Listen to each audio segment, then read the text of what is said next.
Happy Thursday, everyone, and welcome to the seminar, Self-Employed Tax Credits for Schedule C filers. My name is Lisa Wright, and I will be your presenter tonight. And I'm pleased to welcome you. I think you made a good decision to come here today because this is an important thing that impacts all small businesses. During the pandemic, we heard about PPP loans, EID loans for other employers, but we never found out information about things that help the Schedule C filer. So tonight, you're going to learn more about it. I, Lisa Wright, has partnered with a company called Anchor Accounting Services, as well as Gig Solutions. Anchor Accounting Services specialize in tax credits, and they are behind, or they are who I am partnering with gladly, because they are the ones who thought of this wonderful system that allows you to be fully engaged in this process. They're making a one-stop shop for you to take advantage of this opportunity. Currently, it's up to $32,220 that you could possibly receive as a Schedule C filer just by simply amending your 2020 and 2021 tax return. So tonight, we're going to get to it, and we'll show you how it's going to be done. And I'll also share some other important information for you as a small business owner. Let me give you a little information about who I am. I am a business owner myself, so I identify with you. I'm also a person who has over 20 years of experience working with small businesses, managing businesses, developing businesses, and I have enjoyed it, and I intend to hopefully enjoy it for 20 years more. One of my best opportunities I had was to work as the personal financial manager for Mr. Herman J. Russell of H.A. Russell and Company. And during that experience, it was like earning my personal MBA. He helped me see what it is to be a true visionary, as well as a good business person. I also have CPA licenses in the state of Pennsylvania, where I hail, that tri-state area, and Georgia. And also, I specialize in entertainment, nonprofits, small businesses, and professional service corporations. So my goal tonight is to empower entrepreneurs by educating, evaluating, and equipping you for success. Disclaimer, this presentation is for general education purposes only. This does not serve as contracted accounting advice. All participants should talk to their own CPA about the individual questions concerning topics discussed tonight. No specific questions will be addressed tonight, but I'd be happy to have a consultation and we can talk about it. So you want to be the boss and follow Schedule C. Let's talk about what that really means. That means you don't get a regular paycheck, that W-2, but you will receive a 1099. And in doing that, you're saying you agree to pay both the employer and employer share of FICA tax and Medicare tax on your personal tax return. So these is where they're getting credit from. These are your self-employment taxes. These taxes are calculated based on your Schedule C income or loss.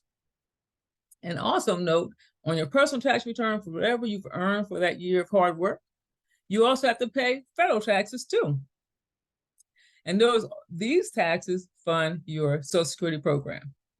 So let's look at a Schedule C and a Schedule SE. So notice the Schedule C is what this company is going to be focused on and what they would be amending for you. This return or this schedule is where you, as that hardworking entrepreneur, show your income as well as your expenses to derive your loss or income, which is shown on line 41. So that is a number that will be driving your self-employment numbers. And once you're done your Schedule C and you get down to your income or loss, that number goes to your Schedule SE, which is called your self-employment tax. And that's where those taxes I talked about, your employer-employee share of taxes, are calculated. So that driving number for Anchor is going to be line 6. So I just wanted you to show you, if you go home and look at your tax return, this is the schedule that they're going to be amending for you. So before we got into the self-employment tax, I thought it was important to highlight to you some important legislation that impacts all of us as business owners. As of March 11, 2024, the U.S. Department of Labor issued a rule for deciding on whether an individual is an employee or an independent contractor. Notice, if you're an employee, that means you have to withhold payroll taxes. So there's no more, let's make a deal, Lisa. You know, you write a contract so you can be an independent contractor, because they realize that the Social Security payment program has been underpaid because people haven't been paying their payroll taxes. And they realize that if people have the option, you as an individual will say, look, pay me as a 1099, I take more take-home money. And as an employer, they would also want that because they're saying, hey, that's less money you have to pay too. But this is not a choice by the employer or the employee, but it's required by the Fair Labor Standard Act.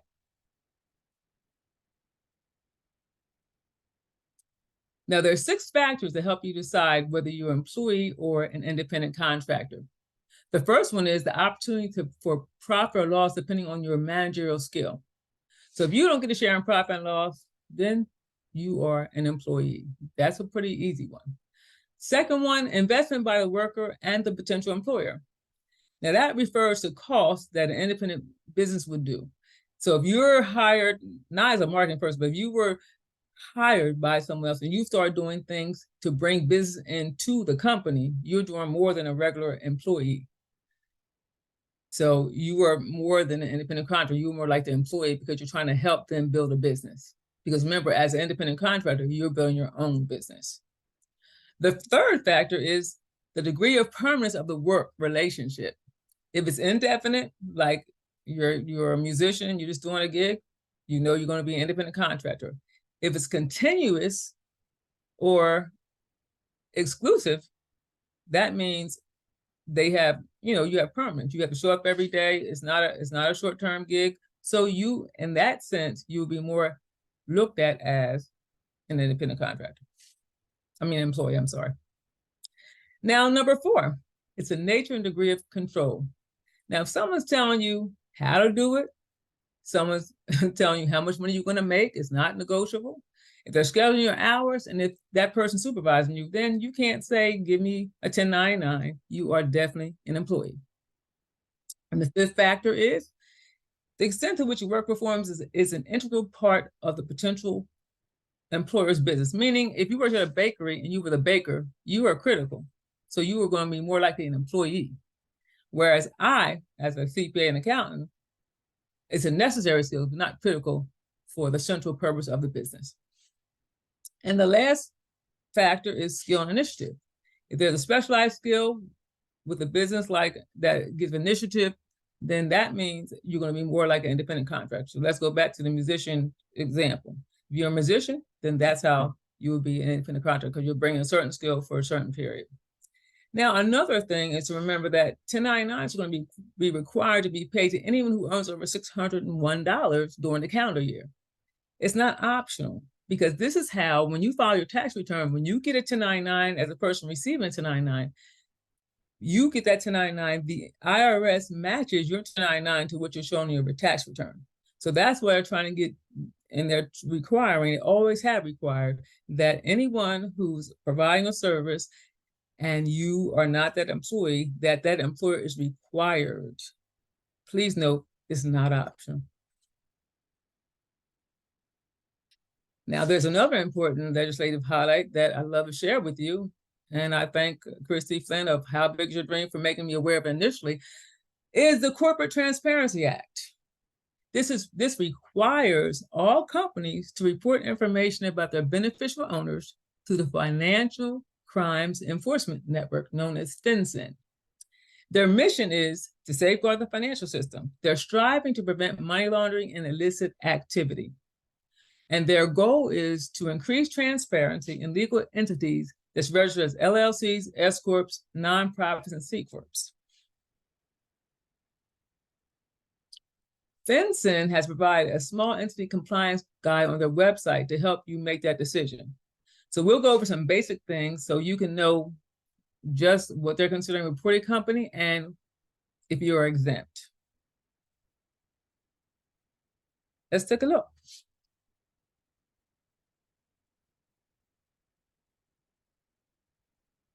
The first slide, when you look in their guide, they're going to show you a flow chart that you have to answer a yes or no question to, and that'll help you know if you are a reporting company. So we're not going to take time to go through it, but I just want to show you what that page looks like when you do download that guide to help you decide whether you are a domestic reporting company.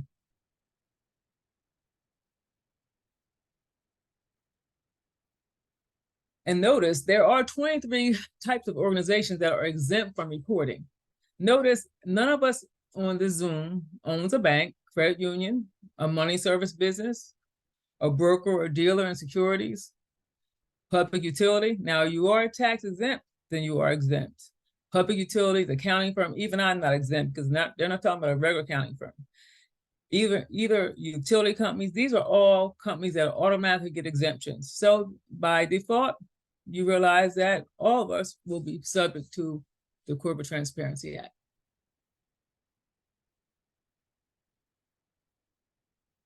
So the question is, what happens if you don't report?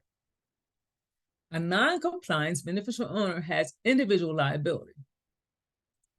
So notice, if it's willful, there's going to be civil penalties up to $500 a day. And the second type is if criminal penalties up to 2 years and a $10,000 fine. So because this is new, there's going to be a 90-day safe harbor. And if you misfiled or you did something wrong, you have 90 days to correct it. So as soon as you're aware of it, from whatever day, say it's today, you'd have 90 days to correct, whatever you filed, or if you just became aware of the law. But that's only for year 2024. There's no harm in reporting, even if you think that you're exempt, as long as you're accurate and truthful. So when in doubt, just report. So we're going to find who is a beneficial owner. Now, both of these things must apply. So now A is the actual owner. You have to own at least 25% of the company, either by stock, by sharing profits, or by voting rights. The second thing is individuals who directly or indirectly exercise substantial control over the entity. Generally, that's going to be your senior officer, your CEO, CFO, COO, general counsel. But remember, a title really doesn't matter. Now, remember, LLC, when you form it, the principal person in that company is a manager. So that person's listed in your startup papers. Now, board members, and they're talking about board members who have the authority to appoint or remove board members, are considered to have substantial control. And the fourth type of person is important decision makers regarding business, finance, and structure. So remember, it's not all title. So now, who is the applicant that must be reported? If you started your business as of 1/1/24, then the person who actually went online and registered with the Secretary of State, that's considered your applicant, and they have to also be listed. Or if you started your business before January 1 of 2024, then you don't have to report anybody, no applicants. So now next question is, how much time do you have to file? If you already incorporated before January 1, 2024, then you have till the end of December 31st of 2024. If you started a business before 1/1/24, if you started a business as of 1/1/24, then you have 90 days to report. And if a change occurs, now this is important because we all know life happens, board members change. So notice, if a change occurs, then you must report the change within 30 days, meaning change of address, a board member change, death, marriage. For 2024, they're still trying to give you that 90 days.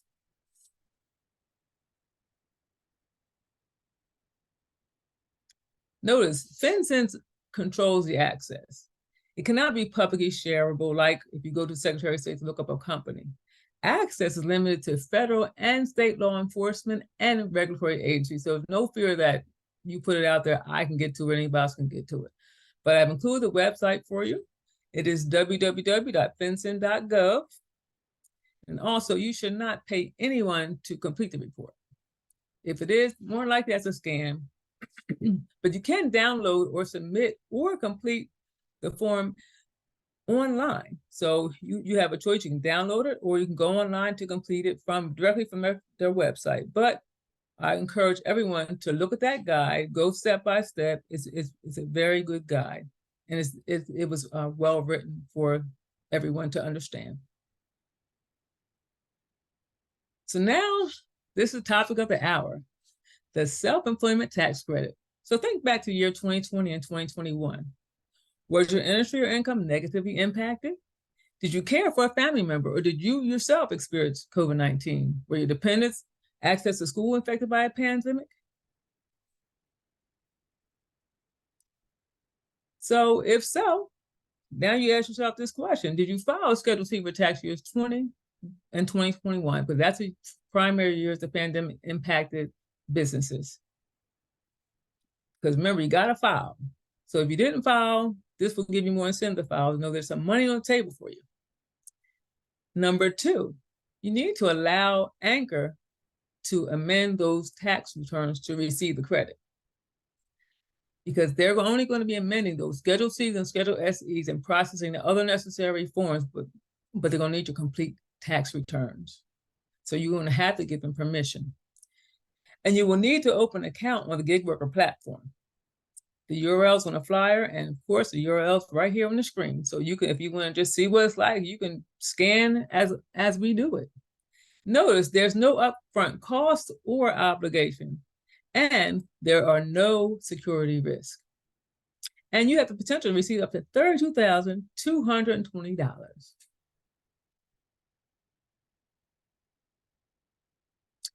So let's play the video so we can show you how easy it is for you to sign up. Watch the screen.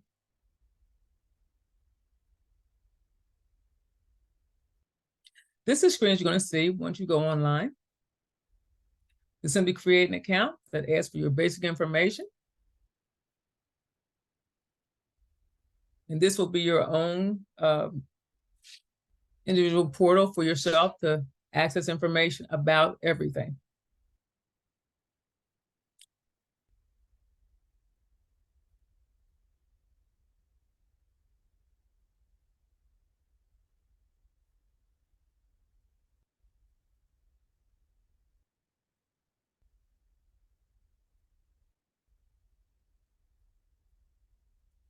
Real simple, just your name, email address, and your password you're going to create. If you have to remember that password too, don't ask me. And then you also have to verify your email address. And those is no cost to create an account also.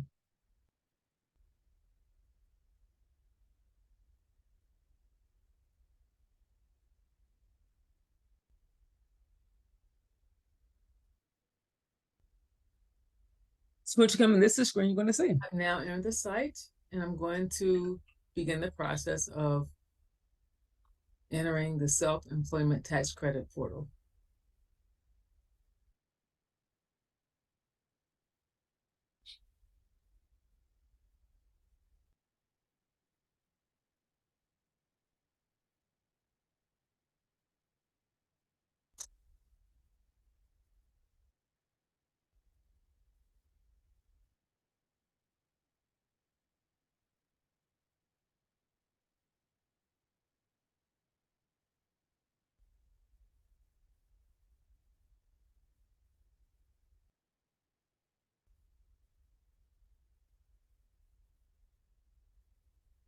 So notice you're putting your basic information in. Your name, address, and date of birth, city and state, the normal things.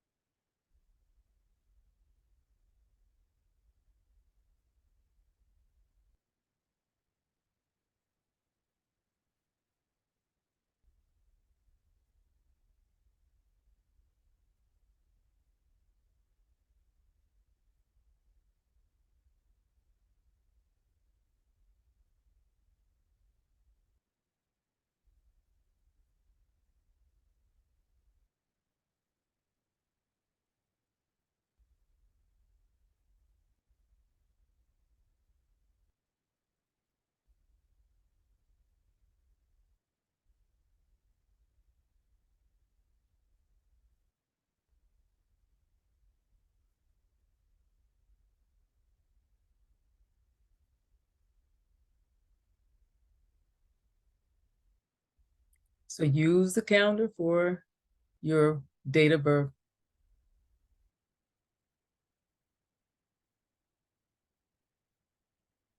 Make sure you read each screen. Now, one thing I need to emphasize is the IRS is not asking for proof to do this. So it's not like you have to upload any kind of documentation, which makes it more appealing for everybody.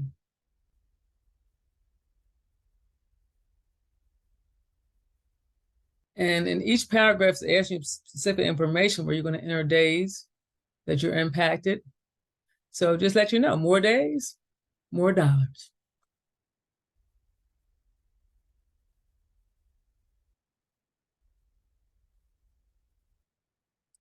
This is where we're going to go back to your self-employment earnings. And that flowed back from that screen that I showed you earlier. That's why I wanted you to see your Schedule C and self-employment income. So you're going to need those to actually even do your estimate. Because remember, this is just an estimate right now. Then they ask you about tax year 2021.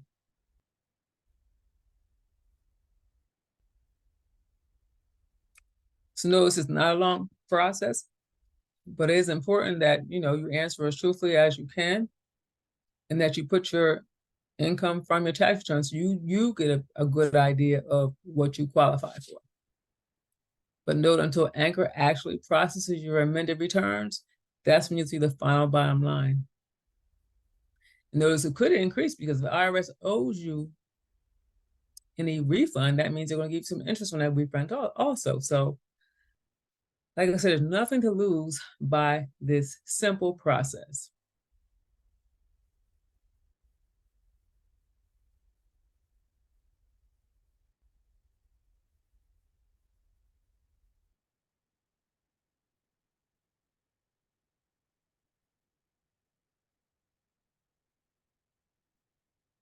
And there we have it.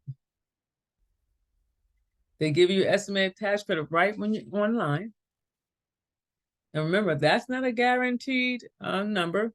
Until they process your actual information, then you'll be able to see.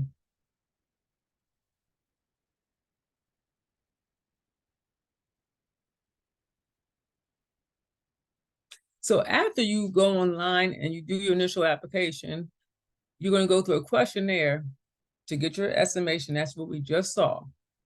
To move forward as an applicant with an estimated, you have to have an estimated credit above $3,000.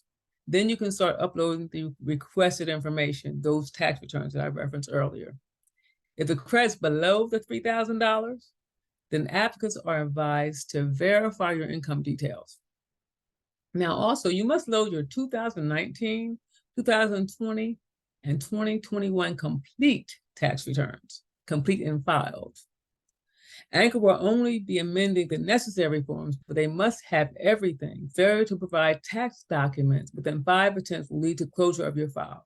And the reason they want 2019, 2020 is because they're taking the average of all those years. They can use 2019 to help 2021 if it's higher number. And that next step is, after you complete and submit the onboard agreement that's allowing Anchor Accounting to represent you with the IRS. Now, remember, this is a real deal. This is not a scam. This is not anything, because you're going to actually do a tax engagement letter. All the important things you would do if you went to a regular accounting firm to do your taxes, that's what's going to be required. And also, once you submit everything, they're going to review your uploaded documents. And from this point, you're going to receive communication via email. So please, please, please don't ignore the email. You don't want to get lost in a queue. Anchor has already hired 800 people and still hiring to handle just processing returns for self-employment tax credits. That's how much faith they have in it, because they realize we have over 57 million gig workers during those time periods. And they realize that people will want to take advantage of this. So they are here to be that one-stop shop for you. Now, after they review it, and then they clarify anything with you, then they're going to prepare the amended returns. Just note, internally, there's a thorough internal review for accuracy. The amended returns will be mailed to you via UPS for a live signature. Like I said, it's a real deal. You must review it, sign it, and return it back, postage paid by Anchor, to Anchor. A paper hard copy will be submitted to the IRS for processing. So if you don't send them back the minute returned, there will be a $600 fee. And you have 15 days to return those amended returns. As of January 16th, they already have submitted over 11,000 amended returns. And now the next step is the signed amended returns are going to be mailed to the IRS. The standard wait time is approximately 22 weeks, but you're going to have a dashboard in the gig worker account that will show you where you are in the process. There's even going to be a button there that allows you to check your return status with the IRS website. It's all built into their system. So now Anchor has thought of everything. They're providing a way for applicants to receive your funds in advance, because who wants to wait 22 weeks? So they have sought out equity partners who are willing to fund your advances. Now notice the advance is based on your credit score. So if you choose that option, then you must respond to FinTurf. You must respond to the emails to complete the advance. Anchor and gig workers have invested a lot of money in infrastructure, staffing, and technology to offer this one-stop service. The estimated average cost, like I said, is $600. So you say, okay, how does Anchor get paid?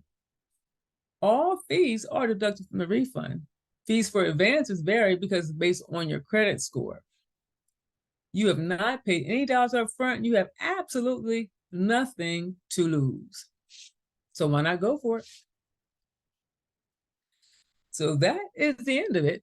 And now we're open for questions and answers. Any questions, anyone?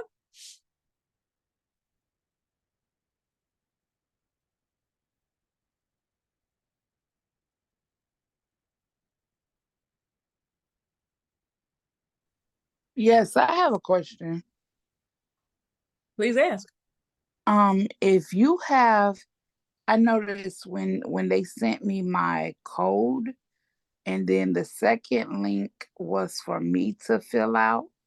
The third link is what you send to a person who's just using the link, right? So if I'm just referring my link to a client, not to someone who's signing up as a representative, I just send them the third link for them to be able to put their information in, correct? If you're not trying to offer the service, then you're going to do the marketing link. That marketing, it's labeled. Each link is labeled. So do the marketing link if they're just using it for the service, and use the other link if they're doing it to use it as a service and to become a rep. That's correct. Okay, thank you. Oh, you're welcome. Any other questions about the process? About any of the tax laws we talked about?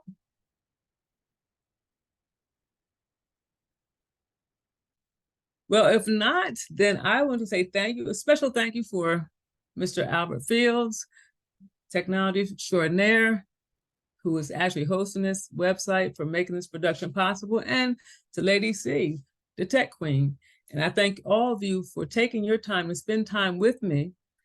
And also, I want you to know that I'm available to talk to you and to work with you, because I want you to make your dreams a reality as an entrepreneur. So I will be offering other podcasts and classes designed to help you, because my goal is to help you handle your business the right way and to put your finances in the right hands. So I thank you for this time. Be blessed, everyone, and enjoy your evening. Thank you.